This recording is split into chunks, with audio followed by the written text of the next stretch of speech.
evenings, and I'm glad you could join us tonight as we have a very compelling session for you about Jainism. And I will be introducing our two speakers momentarily. First, a couple of brief announcements. I'd like to thank two people tonight, Linda Carr for her help in arranging tonight's program, and our technology expert.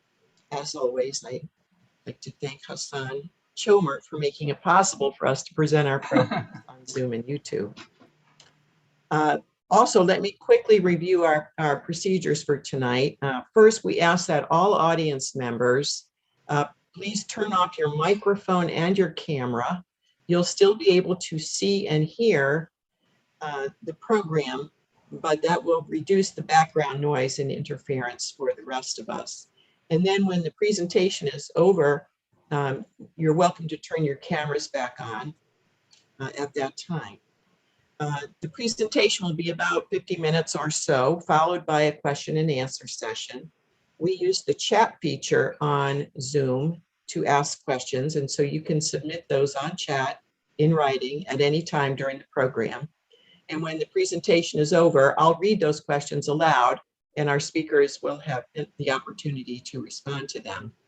Also, our speakers are more than willing to take questions directly from the audience. So after the chat, if you have a question you'd like to ask, please turn on your microphone and your camera, and keep your question brief, and we'll have time for that. Finally, our next sharing our stories will be on February 22nd. Our speaker, Elizabeth Reed, will be talking to us about the Sufi faith practice. So we hope you'll be able to join us that evening. And these two programs begin what we hope will be a series of programs about faith traditions that many of us might not be as familiar with. So we have two distinguished speakers with us this evening to help us learn more about Jainism and its central value of live, let live, and help others live. Prankul Jain frequently presents about Jainism. He's a member of the Jain Center of Central Ohio and the Interfaith Association of Central Ohio. Prankul lives in Dublin with his wife and two children, and he is a computer engineer. Dr. T.J. Salgia is a frequent speaker on Jainism and the author of books, articles, and other publications, and it has served as on the board of the Jain Center of Central Ohio and the Federation of Jain Associations of North America. He is active in the interfaith community and movement, and is a member of the Interfaith Association of Central Ohio and a number of other interfaith organizations nationally and internationally. So we're honored and pleased to have two distinguished speakers tonight. One, Dr. Salgia, is coming to us from Florida, and Prankul, as you can see from his background, is coming to us from outer space. Yes. Also known as Dublin, Ohio. Yeah. So thank you for being with us tonight, and we look forward to your presentation. Thank you very much, Anne, inviting us. And Prankul will get us started with screen sharing. Yeah, I am just doing it. Yeah. Good. Thank you. Can you guys see now? Yes.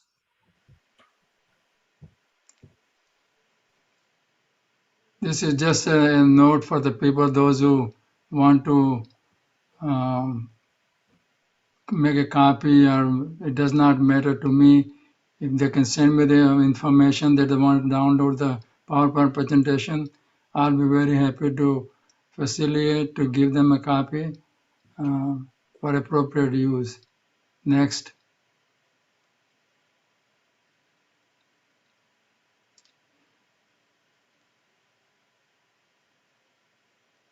Now these slides you see is a typical Jain temple.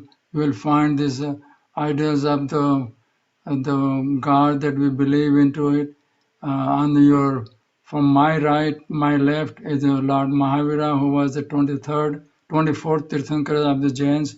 In the middle was the first Tirthankara of Jain, and on my right is Parshvanath, who was the 23rd Tirthankars for the Jains that we believe into it, and they've been handing down to us their teachings for thousands and thousands and thousands of years. Mahavir was born in 527 BC and he passed away in 599. So he lived to the 72 years.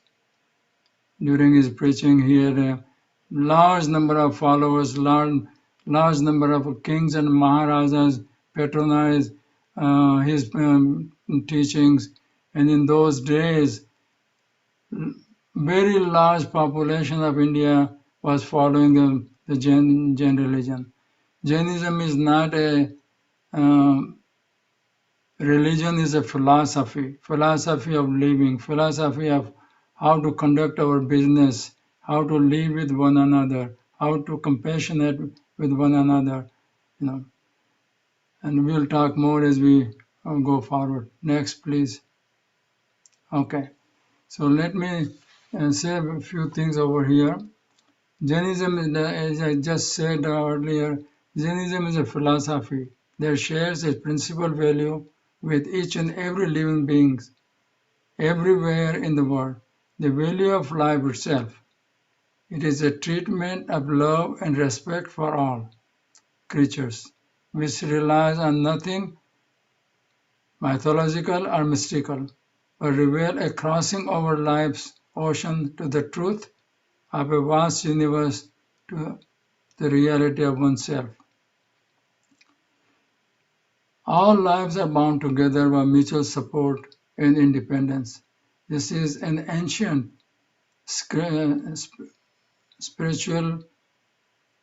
aphorism of the the Holy Scripture of Jain Bible.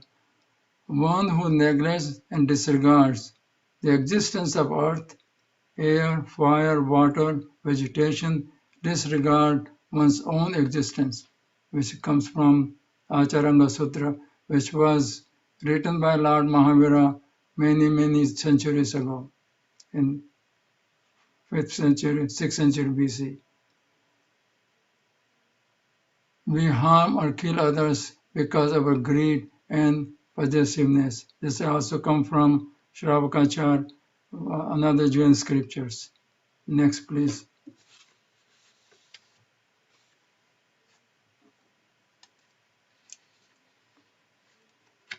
Let me say something over here.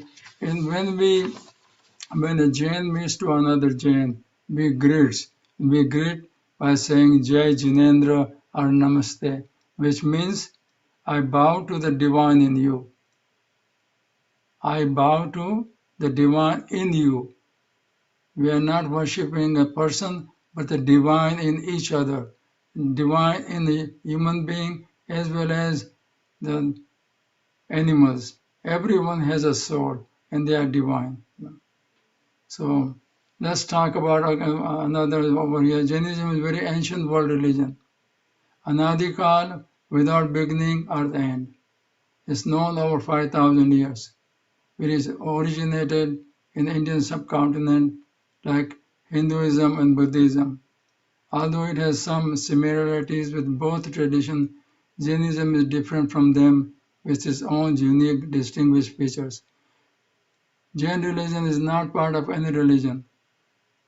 People get confused that Jainism is a part of Hinduism or Buddhism, but people, those who are making those kind of claims or statements, they are not telling the truth. Jainism has its own scripture, its own philosophy, its own belief for thousands of years. Next, please. Jainism, now let me make it over here. Jainism does not believe in the creator God, which people will be surprised that who created the us. Creator God, we accept the material universe is a self-existent system. Everything, including our soul, is an aspect of matter. Each soul is eternal, but it has a state, shapes, and size. In the bound state, it is subject to karma and rebirth. It attains liberation only when it is able to completely get rid of its karma. The karma, every day, every minute of our life, we accumulate karmas. Whatever good karmas or bad karmas. And eventually we have to pay for the bad karmas and earn good merits from the good karmas. Karmas will never leave you alone. It will flourish it one day or another, not in this life, but in next life, and the next life, and next life. It goes with you, which is a very unique philosophy that we believe. And those Lord Mahavira's time, there were people, his disciples, they were there who could tell you your past and your future, where you're coming from and where you're going to go. And it's all depend upon what you're thinking that moment. Let me interject over a story of Lord Mahavira. There was a king who was going to visit Lord Mahavira, and he saw another king who renounced his kingdom and was meditating it. However, somebody came and told him that your son, who is now king, has been attacked by another king, nearby king. So he got mad at that time, and he thought he will start reaching to his hand, to his sword, and try to kill. Then he realized it. So the King Shrenik, who was visiting Lord Mahavira, he asked him that, Lord, where he will go when I saw him doing this thing. The Lord Mahavira says he will go in seventh hell. And then he said, why? Because he forgot that he is a monk, and a monk should not be doing this thing. When he was a king, was a different situation. Then King Shrenik asked another question. Well, then now what will happen? Then he said he will be going in heaven. Why? Because his thought process has gone away. So the Jainism is all what you think, what your thought process is, that moment, that moment, what you're thinking about it, and that's what the next step is, and that's where you're accumulating the karmas. Next, please.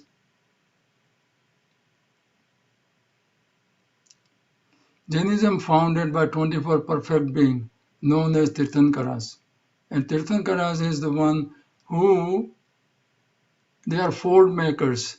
They take you from one end of the river to the other end of the river, and show you the path, how to live your life and how to behave and how to do the things in the mundane world. Mahavira was the last, as I said earlier, Mahavira was the last and the most popular of the Tirthankara. Since it is difficult and austere religion from earlier times, Jainism enjoyed popularity among certain sections of Indian society, especially merchant community. It is predominantly Indian religion with some followers abroad. Next, please. Here, let me bring air onto it.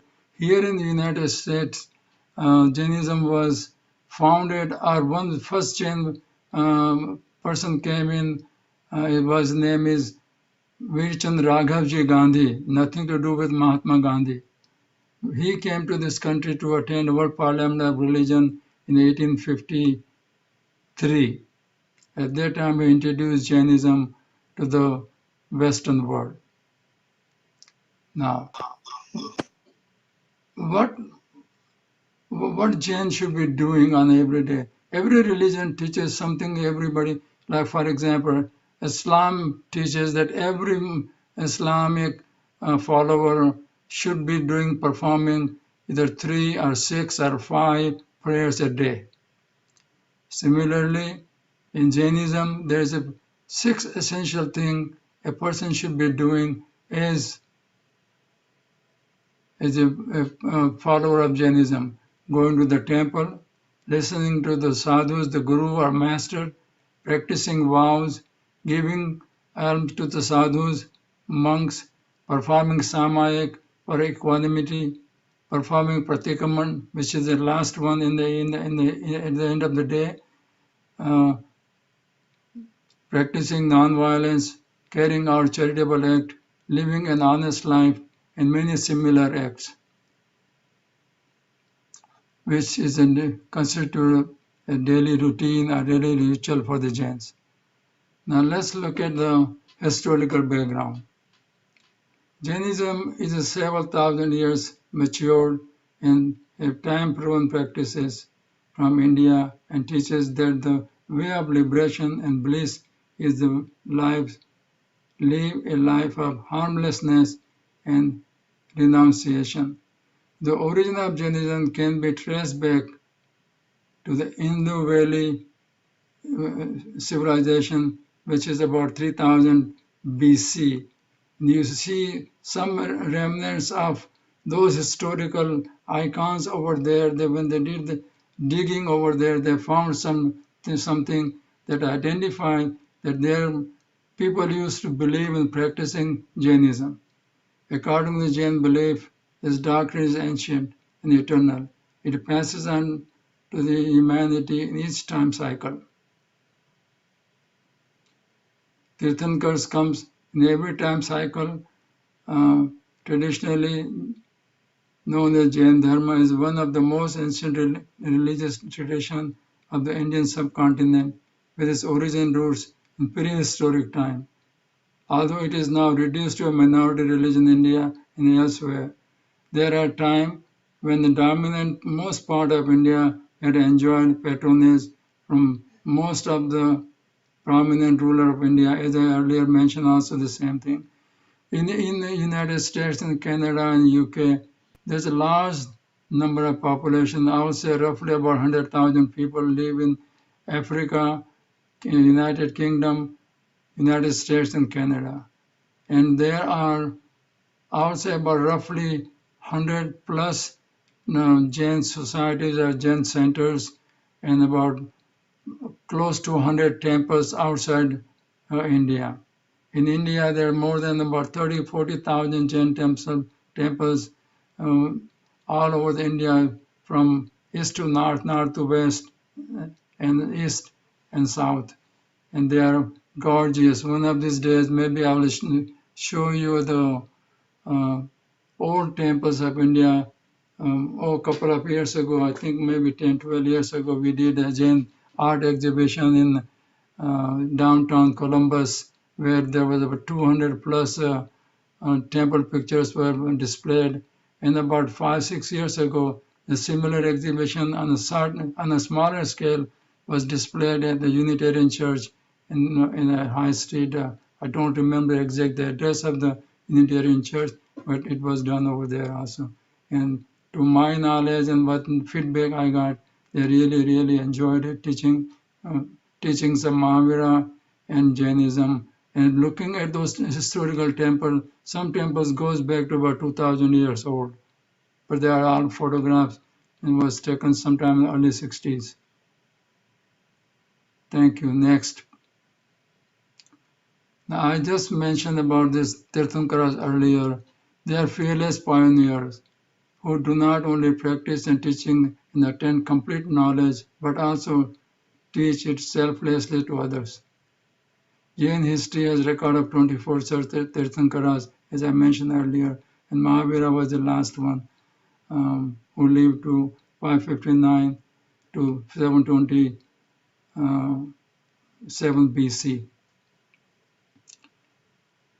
Now let's talk about the soul. I mentioned earlier in my saying the souls, we all have a soul, regardless who we are, regardless there's a smaller person or big person or male or female or neutral person or a buffalo or elephant or a cow or a horse, we all have a soul. And we reach to the attain human being. Human life is the highest form of life that we could achieve, And why we have achieved this thing? Because of our past karmas, that we are born as a human being. And from here, we can make it or break it, and either we make it and we live the life of a follower of your religion, basic principle, and not to hurt, not to destroy the things of other, not to take things away from anybody else, liberate each other's soul, depend upon own karma and purity of efforts. There is no such thing as a divine intervention or grace of a guru. Like there is nobody. When we go to the temple, we do not ask the God, that give me this, give me this, give me this, because we're making an effort, to achieve something. We ask the God, please make me like you. And Mahavira has said, 600 BC, that I have learned everything by myself from previous Tirthankaras. So I can teach you. I can teach you what I have achieved it. And once you become like me, you can sit next to me and you can preach the same thing what I'm preaching it. So there is no distinction between one person to another, superiority and inferiority. There are male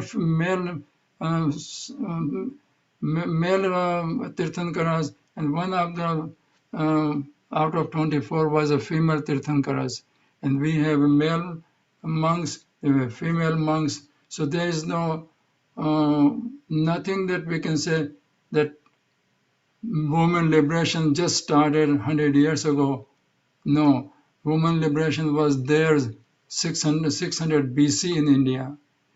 The freedom of believing, the belief of the religion was given to us 600 BC and beyond. And the nature that we talk about today, that we should be practicing what you call it, nature. Protection of nature, the Jains been doing it for millennium. So there's nothing for us. We talk about it, that we have to have a climate control, and the God is punishing us because we human beings are not listening to the God's teaching. This is not the thing. This is nature has its own way to punish, not because of some outside intervention that punishing us. There are pure beings who manifest upon earth from time to time according to an established pattern. Each people is in the doctrine of liberation and show them way to their own example. What they have done it, they're saying we have achieved it, and you can also achieve the same thing, attain moksha, nirvana. Next, please. Again, we're talking about the same thing that I already mentioned. Now here is the classification of the souls. How we classify the soul. We are five sense people, like elephant, human being. There's one sense being over here. They have only the feeling of touch. They can only feel, just like a earth body, air bodies, the fire body. They have one sense only.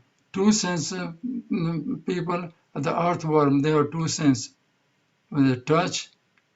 And other. The three sense people is like a centipede, leaf, worms.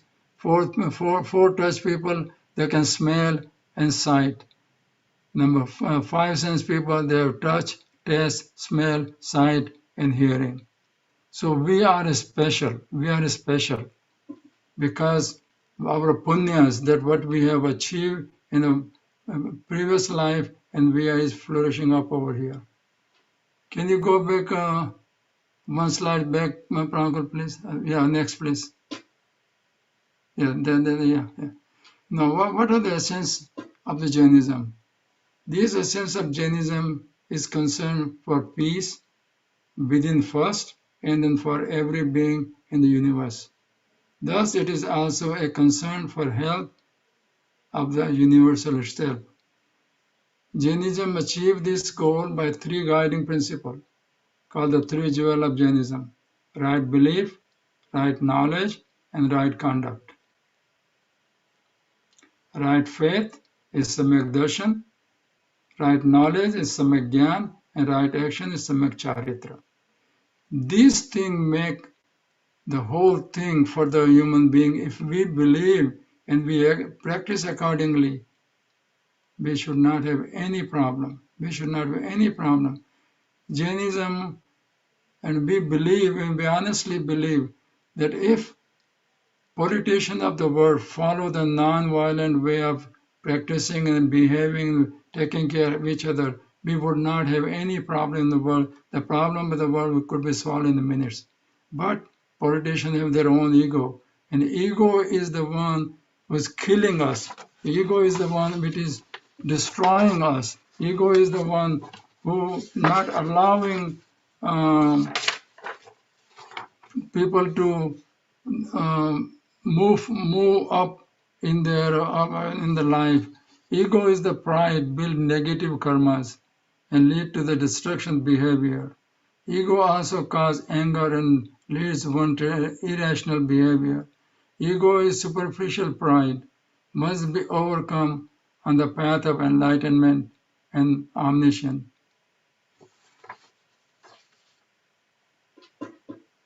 Now, I have mentioned earlier this reincarnation. Jainism believe 100%, 1000% in reincarnation. I was something else, and I'm something else now, and something else will be, when I'm die. This recycle of the soul is keep moving. Then the minute the person dies, the soul liberated and take the birth right away. According to his karmas that he have accumulated, he will take a birth.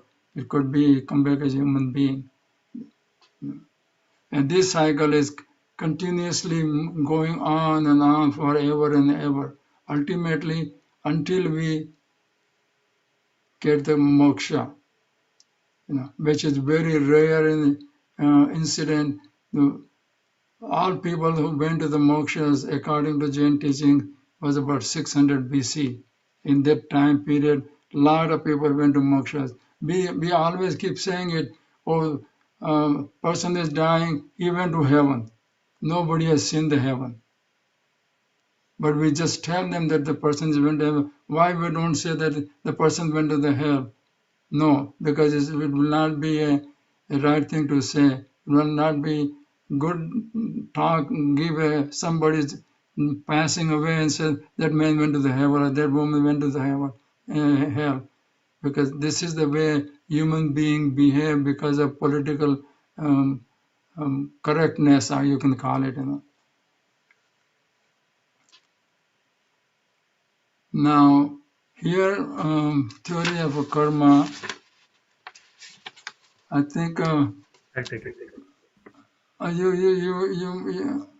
Yeah, I'll take it. Yeah, now Prankul, please take over from here, and I will come back and talk more about. Thank you, Uncle, for giving the nice description of the Jainism basic principle. And you guys have heard a lot of things from Uncle that Jainism believes in karma. Uncle, can you please mute? Oh, just a minute. Sorry. I was shuffling the paper here. Yeah. Can you please mute it? Yeah, thank you. So you have heard a lot about karma. So what is exactly means karma? From where this karma comes? What is that meaning? So if I give a definition of karma, so I can say it's the law of karma is the notion that all of life is governed by a system of cause and effect, action and reaction, in which your deeds have corresponding effect on the future. You can say karma is like a science. It's a precise science. Like the law of karma states that as you sow, shall you reap, but 100 times over. When you hit a tennis ball on the wall, what happens? It has to be rebound. FaceTime, that's what it is. Right? I told you. Yeah, every single action we take is little like a seed we plant. The seed will eventually grow, and just in nature, some seeds flourish more quickly than others. Some seeds will ripen fast, and others could take decade of times. But one thing is certain in our human life: the seed will ripen, and we will have to face the result of our action. Your world, wherever you are living right now, is the result of your previous action, word, and thoughts. Right? So the effect of one karma, you can think about it. You are doing something every day, you are doing something, you are gathering some good karma and bad karma, but you can't see it. You are seeing them when it happens to you. So it is, you can see visible karma and you can see invisible karma, because something you do not know, whatever I have done, is this right or wrong, but by in the background, there is a balance sheet of karma. Something is entering without your knowledge. So the effect of one karma can be described like visible or non-visible. So the visible karma means you can directly see the impact. For example, you hit the wall is rebound because you did some action and you face the same action against you. But there are some individual karma which can produce inside the person. Like because of karma, the bad karma, I can say, transforming and affecting his or her ability to be happy or unhappy in this life and future ones. For example, karma. You have seen a lot of people has suffering from cancer. Although they did right thing in their life, they have not smoked, they have not drink, they do not do anything, but still they have a problem. Their ability, their physical ability, their mental ability is disturbed because of some diseases or because of something. Why it is happening? Why it is happening for a particular person? Why it is not happening for everyone? Because Jainism believe it's a karma effect, karma impact. Something they have done in the might be in the previous life or might be in this life, we do not know. But the individual effect is coming inside your body. Because of those things, you are disturbed. And the disturbance can be anything. And once you get that karma, what Jainism believes, it goes through the various recycle birth. So good or bad actions create impressions or tendencies in the mind, which in time will result in more action and karma. See, the seeds of karma carried in the subtle body or energy body in which the soul transmigrates. The physical body is the field in which the fruit of karma is experienced and where we create more karma.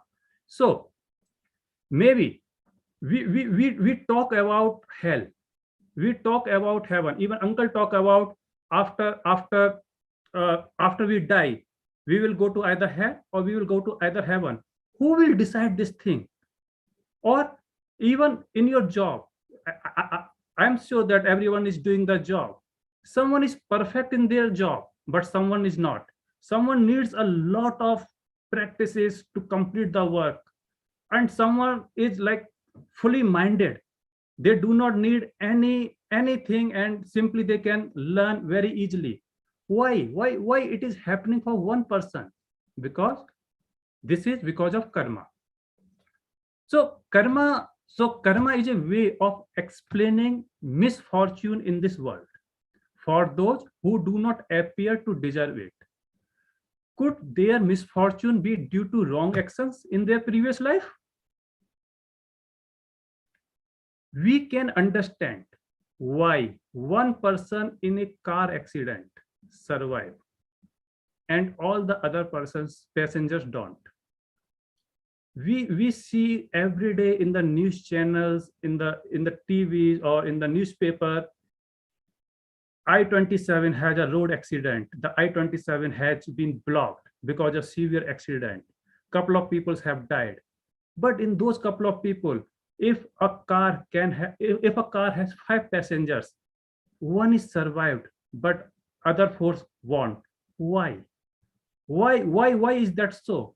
It's a miracle. We can say it's a miracle. The one person is survived over there. Why? We believe this is because of their good karma. He has done something good in their previous life or this life, and the impact or the fruit or the result he is getting in this way because he is surviving. So another example, just want to give. So there was a story long time back. A mother was doing, she was breastfeeding her baby during an earthquake time, and suddenly a pillar was collapsed on her. She was died at the same time. Yet her tiny baby, might be 1 month or 2 months or one day, 2 day, survived and was discovered unharmed in the wreckage, lying at her breast. There is no logical explanation for this event, and people drive themselves crazy trying to understand why certain things happen the way they do. Understanding karma can help to end the mental torture. Karma is also a way to explain things like child prodigy, who are exceptional artists or musicians at a young age with no little training or little practice. So this is the theory of karma. But what exactly we understood? What is the real meaning of karma? How can we get a good karma in our life? Because we never know. We after death, where we will go, from where we came from, before our birth, where we were. We have no idea. But we can think about it, okay, because of good karma, we will go to hell or we will go to heaven, something where. But forget about those things. After death, what is going to happen? Before death, where were we? Think about in this life. What is the real meaning of karma in your life? And this is the main concept, main thing which will decide you how would be your life in future. So what is the real meaning of life? If we really truly understand karma, so much can fall away. So repetitive negative thoughts about your life drop away when you realize that you have absolutely created and caused everything that is happening to you right now. At some point in your life, you choose it by your actions. This is very sobering on one hand, and yet can be equally liberating. It means that you have a power of positive response. Think about it, what I am trying to say now here. You have a power of positive response no matter what the situation is. It's not about blaming yourself or others, nor is it about casting judgment when someone is ill or has something bad happened to them. It is more likely a humility and understanding that perhaps you have hurt someone else. Perhaps you have betrayed another or taken something from someone else in a forgotten time. Understanding karma is about opening your heart to greater compassion and kindness for yourself and others. I try to remind myself when someone betrays me that it is hugely possible that I have betrayed them in the past. But what happens, like when you are somewhere and someone betrayed you, you just go against them. But if you understand the karma, and if you believe in the karma, then what would be your reaction that time? If someone betrays you, that is hugely possible that I have betrayed them in the past. And so instead of reacting angrily, it would be better to deal with my own hurt, consider the situation deeply before responding, and not create further bad karma for myself. This is no way endorsing being weak. I am not a weak or not standing up for yourself. It's about being aware. If I am not aware, I can give the reply in a bad manner. If someone hurted me, I can hurt them also. I am not telling that I am weak or I am strong. It's just a matter of handling the situation in a positive way. Handling a situation in a positive way give a good impact in others' life too. And this is your good karma. In simple understanding, and it's a good karma. If you are not handling the situation, I am 100% sure every family has some disturbance. Even my family has a lot of disturbance. I have a fight with my wife every day. But if I do not handle the situation properly at my home, what is going to be happen? If anything can happen, if my wife will give me the same reply how I am behaving to her, if she behave like the same way, it might be a possible we will separate. It might be a possible we will get a good karma. There every day there will be a fighting between us. Our kids won't be in that's so knowledgeable because they are seeing the same scenario each and every day. Hey, my mom and dads are fighting every day. Why what I am learning from them? Even the negative thinking, the negative surrounding from the house is going into their mind, and they are thinking this is what it is, this is the world, and they are not happy.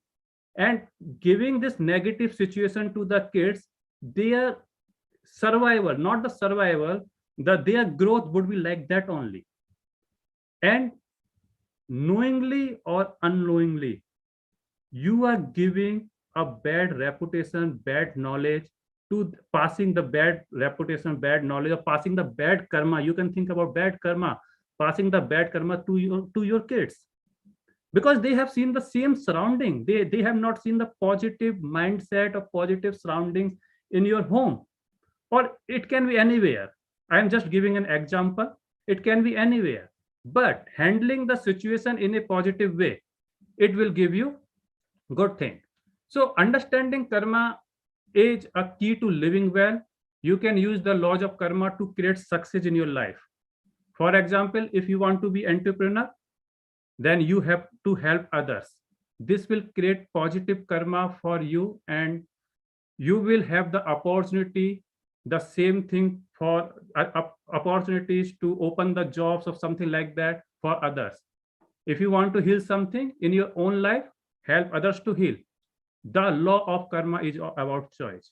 So I believe like you understand the concept of karma, and this concept of karma goes always with you, whether you died or whether you are going to the next birth, based on whatever positive karma, whatever negative karma you have gathered in your balance sheet, it will go in that way. So I hope you understand the karma concept. And so this is what the same slides which I have just described it over here. So we believe in the karma and reincarnations, and karma is your positive thoughts and everything. So now going to the next topic of the Jainism. Jainism believes in 5 great vows. The five great vows, and all the Jainis should obey these 5 vows. The first one is non-violence, ahimsa, which already uncle described it, but just want to give a very little highlights on the non-violence. So it is a cardinal principle of Jainism. and hence it is known as the cornerstone of Jainism. Non-violence is the supreme religion which we believe. In Jain literature, Lord Mahavir said, do not injure, abuse, oppress, enslave, insult, torment, torture, or kill any creature or living being. According to Jainism, all living beings, irrespective of their size, shapes, or different spiritual development, are equal. No living being has a right to harm, injure, or kill any other living being, including animals, insects, and plants. Every living being has a right to exist, and it is necessary to live with every other living being in perfect harmony and peace. Violence of any kind should be completely forbidden. Mental tortures by way of harsh words, action, and any type of bodily injury should also be avoided. Even thinking evil of someone is considered violence in Jainism. So practically, you guys can ask, then how if you believe cutting the plants and all these things, it's a non-violence, then how you guys are surviving? So let me clear this way, whatever I have said it. So practically, it is impossible to survive without killing or injuring some of the smallest living being. Some lives are killed when even we breathe, drink water, or eat food. Therefore, Jainism says that minimum killing of the lowest form of life should be our ideal for living. So as you have seen in the classification which we have shown in the previous slides, we have classified living beings in 5 parts: 1 sense, 2 sense, 3 sense, 4 sense, and 5 sense. So in the universe, there are different forms of life, like human beings, animals, insects, plants, bacteria, and even smaller lives, which even we cannot see through the most powerful microscopes. So what we say, it is more painful if a life of the higher form is killed. Hence, Jainism allows lay people to use only vegetables, because it has 1 sense, as a food of survival. All non-vegetarian food is made by killing a living being with 2 or more senses are forbidden. Therefore, Jainism preaches strict vegetarians and prohibit non-vegetarian food. Now, so this is what it is. Now come to the second vow of truth. So first is non-violence. The second is truth. And I think everyone understands the truth meaning is. So anger, greed, fear, and jokes are the breeding ground of untruth. To speak the truth requires moral courage. Only those who have conquered greed, fear, anger, jealousy, ego can speak the truth, because there are multiple things. Sometimes people don't want to tell the truth, right? But Jainism says, yes, you need to speak the truth. So Jainism instead that one should not only refrain from falsehood, but should always speak the truth, which should be wholesome and pleasant. The most important thing, one should remain silent if the truth causes pain, hurt, anger, or death of any living being. So this is an exception over here. One should remain silent if the truth causes pain, hurt, anger, or death of any living being. So in short, so truth is, yes, everyone has to speak the harmless truth only, believing and searching for the full and complete truth regardless of personal interest or feelings. Now come to the third vow of Jainism is non-stealing, not to take anything that is not expressly given by the respective owner. So since we are over the time, so the number 4 vow is celibacy, not to indulge in sensual pleasure, controlling oneself and limiting relations to one spouse. And number 5 is non-possessiveness, non-possession and non-attachment, complete detachment from people, places, and material things, whether real or imagined. So another concept in Jainism in forgiveness, and it's a important elements. And we have a festival. Jains celebrate the act of forgiveness every year by seeking to forgive all fellow beings who might have been harmed us and ask for forgiveness from fellow beings whom we might have harmed. So forgiveness. These are the some basic concepts in the Jainism.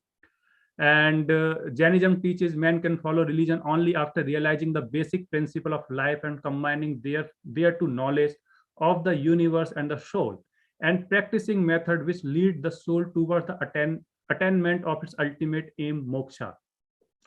So in general, regardless, every person should forgive others. So the main how Jain way of living. So Jains are strict vegetarians. Some are even vegan, vegetarian food without dairy products.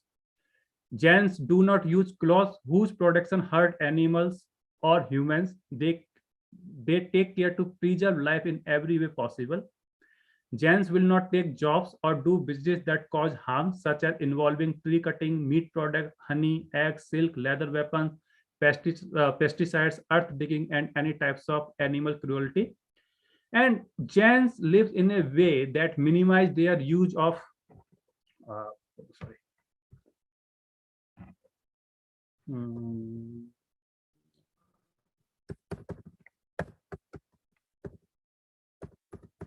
Yeah.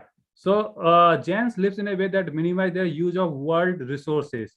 So I am just going to show you some videos. If you follow these 5 great vows, and our nuns and our sadhus, they follow it, all the 5 great vows. So what impact we are creating in our society? So yeah. Jain sadhus, because they are real life saviors, living their life by not harming even the smallest living organism on the earth. They are real planet saviors. They don't create any garbage. 0% contribution to global warming. No pollution, as they don't use any vehicles. They are real nature saviors. Do not waste even a single grain of food. No excess use of water. Consumes hardly 5 liters per day, whereas other human beings consumes more than 20 liters per day or even more. They are real energy saviors. Do not use any kind of electricity. So yes, we can say that Jain Sadhu is the 8th wonder of this world.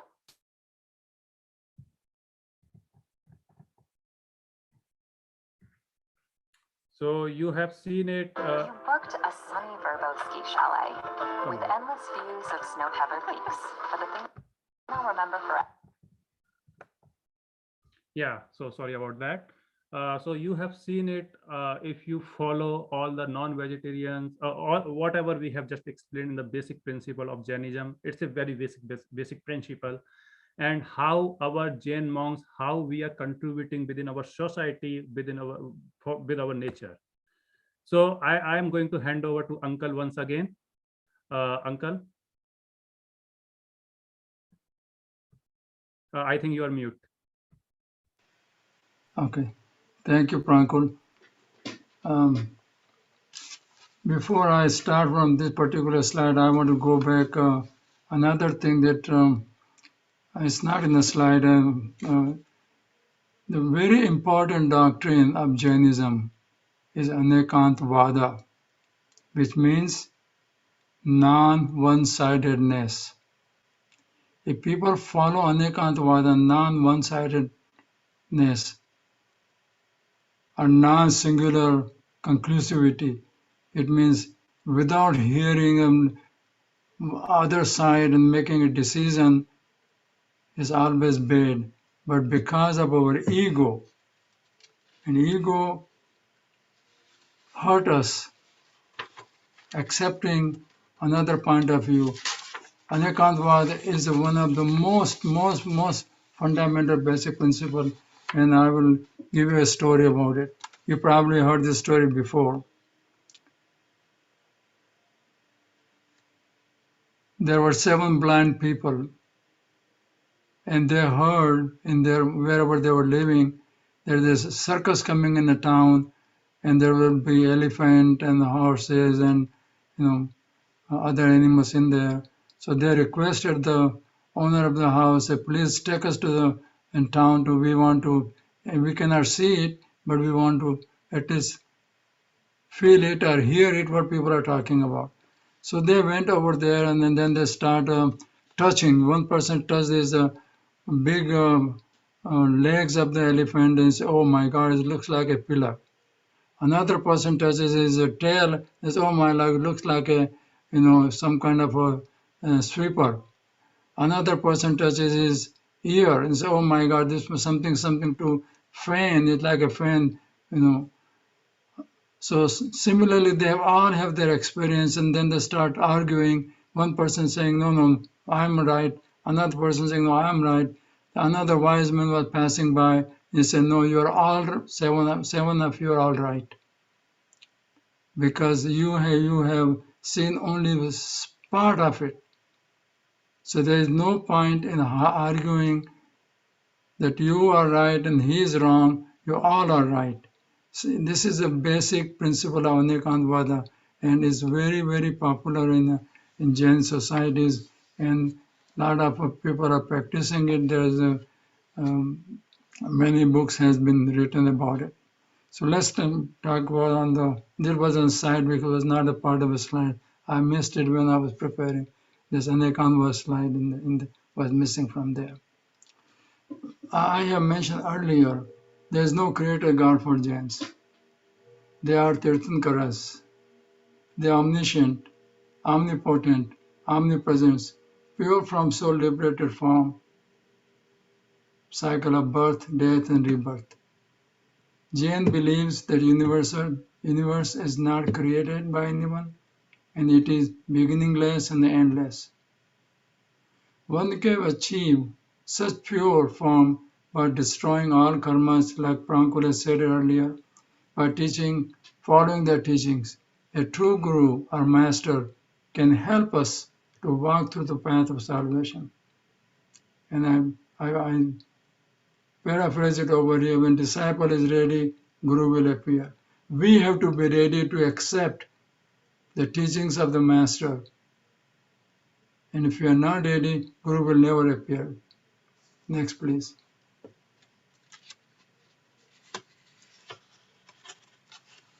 Now, these are some ritual holidays that we do, the puja every day, and we have talked about it. Samayik, we do the 24 hours, 4 times of Samayik, we perform 3 times, morning, afternoon, evening. Our main prayer is Namakar Mantra, short prayer, that every child, the child start learning from the very young age of 1 year old. Parents start teaching Namakar Mantra. This is the one we learn everything every day. Another holidays we have is Position Parv, the holy 8 to 18 days in August, September, which reflects repentance. At the end of the 8 days our 10th day. So this is a basic information about the Jain holidays and the rituals that we perform during those days. Now, this is Jain prayer of forgiveness. Prankul has mentioned just something that we ask forgiveness every night before you go to bed. Every night before a Jain goes to bed, he must ask forgiveness from what he has caused the harm to another person during the last 24 hours. But the wise people have taught us that, okay, if you cannot do every day, do it every week. If you cannot do every week, do every month. If you cannot do monthly, do quarterly. And if you cannot do quarterly, do annually. So this prayer that we say, it is the annual prayer that we recited. It says, may the entire universe attain bliss. May all beings be oriented towards the interest of others. Let all faults be eliminated, and may people be happy everywhere. Next, please. Now, you may be questioning it, and there may be some in chat box. You may have some questions over there. Nobody is restricted to become a Jain. A person of any nationality, ethnicity, creed, caste, color, gender, linguistic can adopt Jainism along with their own. A good Christian could be a good Jain also. Jainism is a philosophy of how to live and lead your life for salvation of your soul. So Jain, you can adopt become a Jain. We do not throw holy water on you and say, well, from today onward, you are a Jain. No, you have to be internally, you have to accept that, yes, this philosophy suits me. And I want to be a Jain as well as a Christian or Jew or Baha'i or whatever case may be. Next, please. Now, here is a summary that we've been talking for almost an hour, I believe. Almost 1 hour overpassed. Jain believes in the spiritual lineage in 24 Tirthankara, the four finders, the four makers. Lord Mahavir was the last one. Jain believe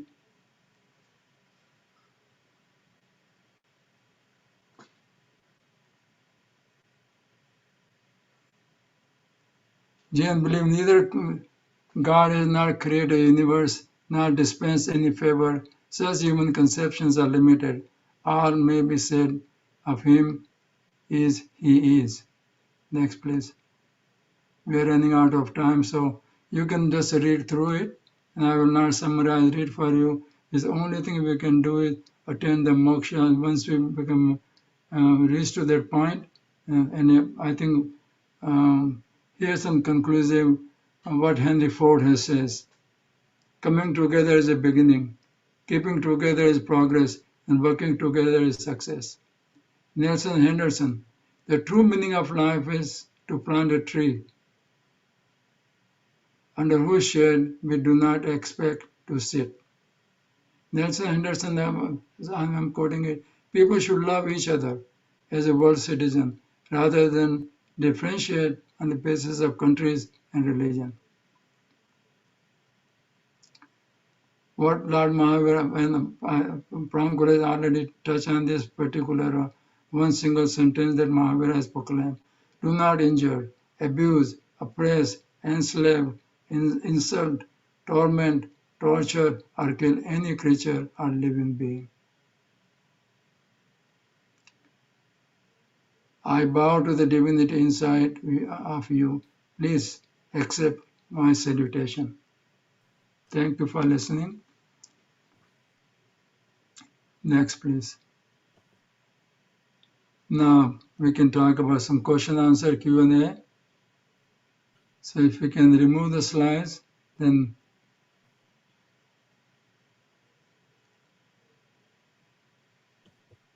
I am going to unshare my screen now. So so people will have a chance to ask the question.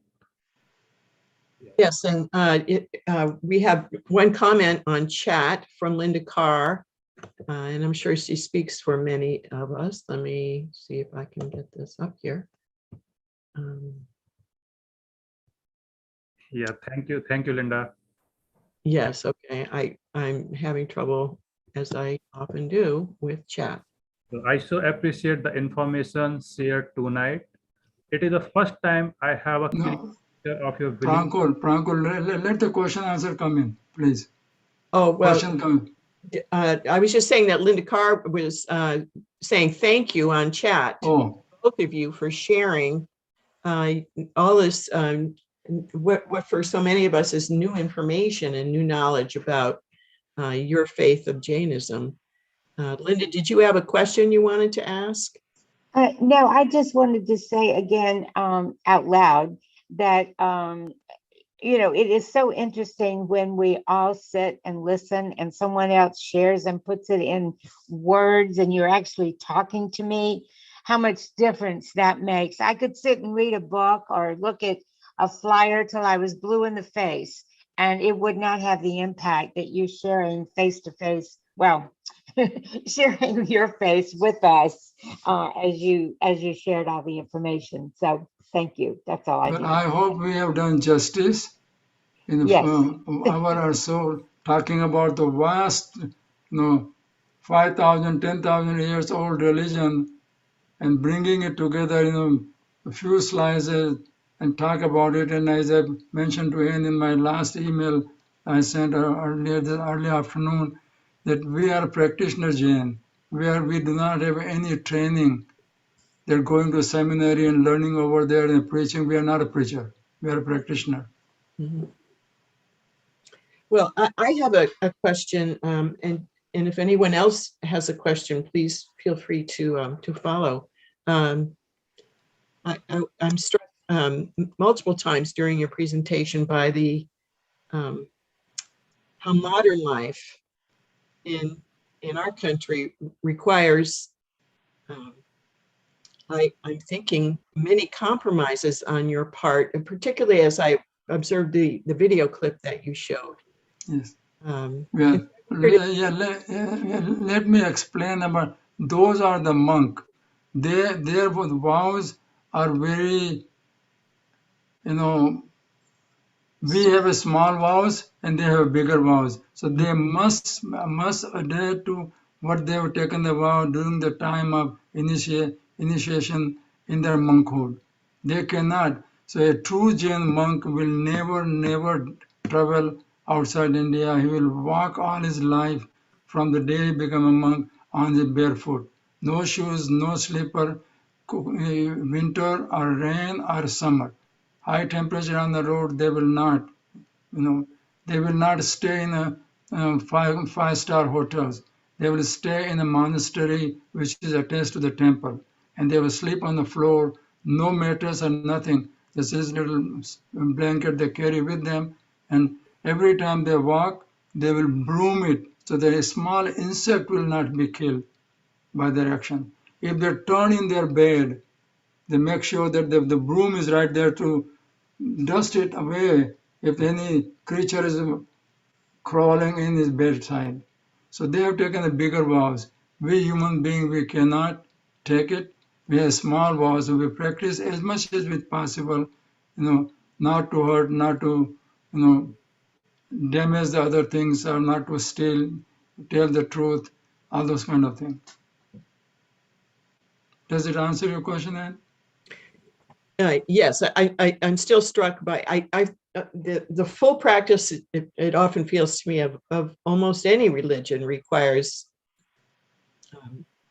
some sort of the only word I can think of is compromise with the daily life of Yes, driving yes, we do. and Yes, we do. buying your food and, Yeah. and those sorts of things. We see, if I'm asking my gardener to remove the tree or cut the tree or cut the grass, I'm accumulating the karmas, bad karmas, because a lot of small insect creatures are hiding under the grass, and they're getting damaged and they're getting killed. So I'm accumulating those bad karmas. But you're living in a society, that you cannot change that thing.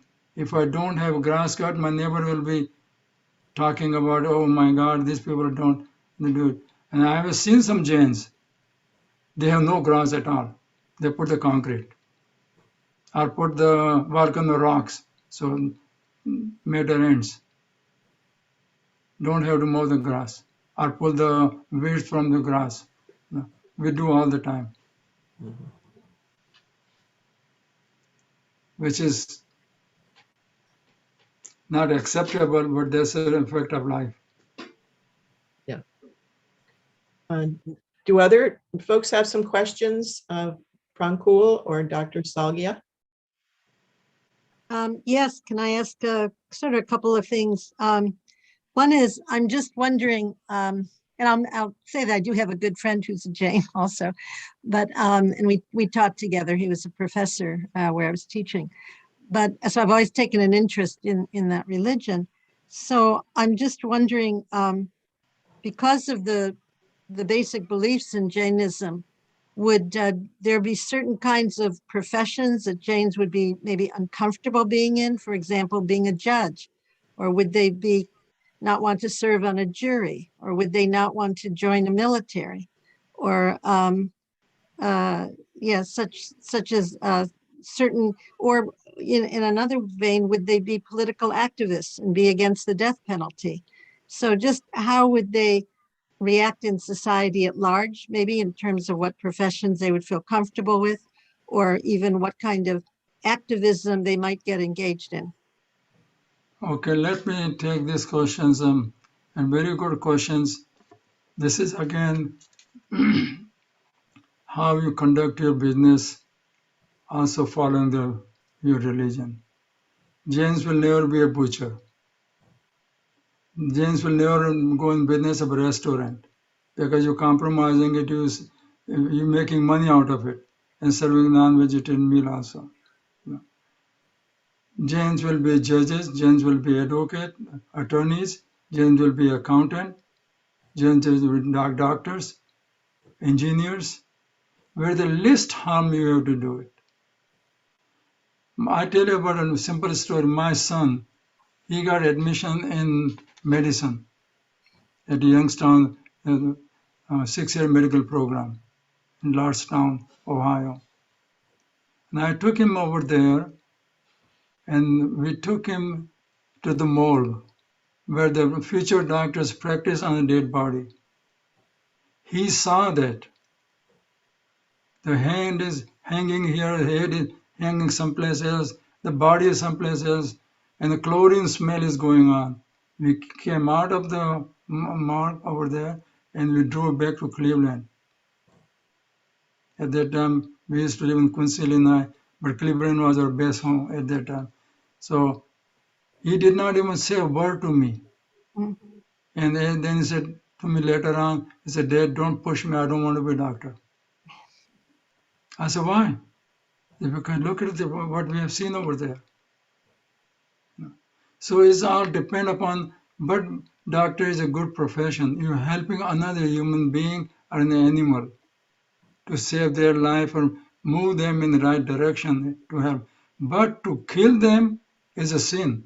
But to save them is you earning good merits.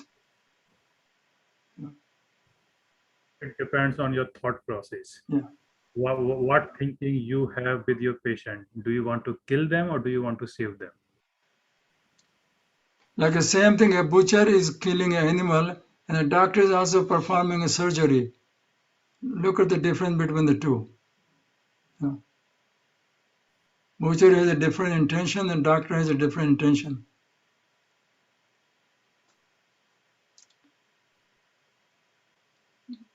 Thank you. You're welcome, man.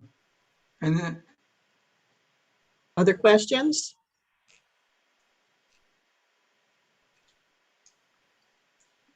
I was thinking that the sort of at the heart, and it's difficult for me to say this, so I'd like to know if the two concepts that struck me very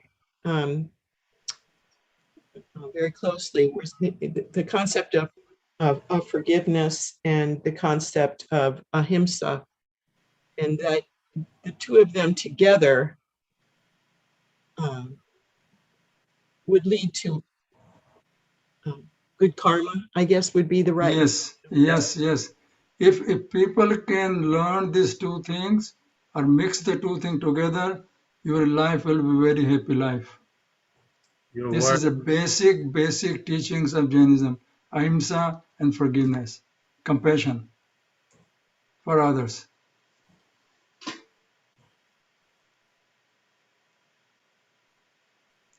Prankul, I was telling, like, if, as you said, like if we compromise both of them, non-violence and forgiveness, the world. Think about the world. Currently, what is going to what is happening in the world? Everyone is fighting to each other. But if everyone understand the basic principle, basic concept of these things, the world will be so peace, so quiet. Everyone will love each other.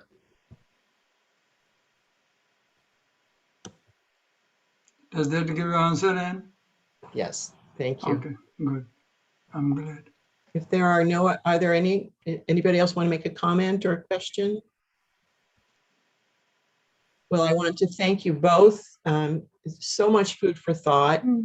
As always, hearing about We have one more question here. makes me reflect on my own, and I so appreciate you being with us tonight and putting so much effort into your presentation. Thank you very much, and I hope we can meet in person one of these days. I hope so. I hope so. Yeah, I hope I see that Elizabeth Reed is with us tonight. I hope that you'll be able to join us on February 22nd when she will be talking to us about Sufism and Sufi faith practices. So I hope to see you then, and all the best to all of you. Take care and good health. Good night. Night. Jai Jinendra. Namaste. Namaste. Good night, all. Enjoy night. seeing you.